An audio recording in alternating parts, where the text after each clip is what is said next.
એમાં અપાર શક્તિ, અપાર તત્વ અને અપાર ગુણો રહેલા છે તે કોણ નથી જાણતું, પણ સાચું એમાં જેટલા તત્વ રહેલા છે એ બધા આપણે આરોગ્ય છે એ આપણને ખબર છે કે નહીં, તેના વિશે માહિતી આપશે ડૉક્ટર મીના શાહ. નમસ્તે પ્રેક્ષક મિત્રો, હું ડૉક્ટર મીના શાહ ફરી હાજર થઈ છું આપને હેલ્થ અને ન્યુટ્રિશન ટિપ્સ આપવા માટે. કારણ કે આપણે જેટલો ખોરાક પોષણયુક્ત લઈએ એટલું આપણું શરીર વધારે સ્વસ્થ બને.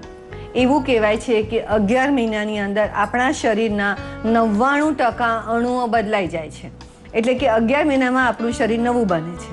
આ 11 મહિના પછી બનેલું નવું શરીર સ્વસ્થ હશે, સ્ફૂર્તિવર્ધક હશે કે તેજસ્વી હશે કે બીમાર હશે, એનો આધાર આપણે જે ખોરાક ખાઈએ છીએ તેના ઉપર પણ રહેલો છે. તો જો નાની નાની વાતોનું આપણે ધ્યાન રાખીએ તો આપણા ઘરમાં બનતો ઘણો બધો ખોરાક એવો હોય છે કે આપણને સ્વાસ્થ્યવર્ધક જ હોય છે.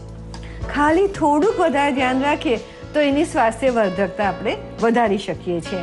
તો આપણા બધાના ઘરે આપણે જોયું હશે કે આપણે સ્ટીલની તપેલીમાં દૂધ ગરમ કરીએ, પછી દિવસ દરમિયાન 2 કલાક 4 કલાક 6 કલાક સુધી એમાંથી કંઈ ને કંઈ વપરાયા કરે. આપણે પછી વપરાયા પછી 2-4 કલાક કર્યા ફ્રીજમાં પણ મૂકીએ, પણ એક સમય એવો આવે કે તપેલી ખાલી થઈ જાય. તો તમે જેવી રીતે અહીંયા જોઈ શકો છો તો એની નીચે ઘણા બધા દૂધના સોલિડ જે પાર્ટિકલ્સ હોય તે ચોંટી જાય છે, અને સાઈડમાં કદાચ દૂધના બીજા પણ થોડીક મલાઈ જેવું પણ ચોંટી જાય છે.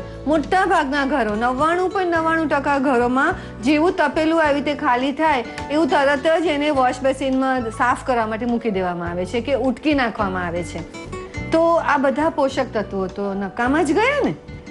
અને દૂધ આપણે બધા માનીએ છીએ કે આટલું મોંઘું આવે છે, આટલું સ્વાસ્થ્યવર્ધક છે, એમાંના ઘણા બધા પોષક તત્વો જેવી રીતે પ્રોટીન છે, કેલ્શિયમ છે, ફોસ્ફરસ છે, ચરબી છે, ઘણા બધા પોષક તત્વો છે. તમે આ તપેલીમાં ચોંટી ગયા છે હું તમને ચોક્કસ જ કહી શકું. તો આને ધોવા નાખવાની બદલે આપણા બધાને ત્યાં રોટલી, પરોઠા, થેપલા, ભાખરી કંઈક ને કંઈક તો બનતું જ હોય છે.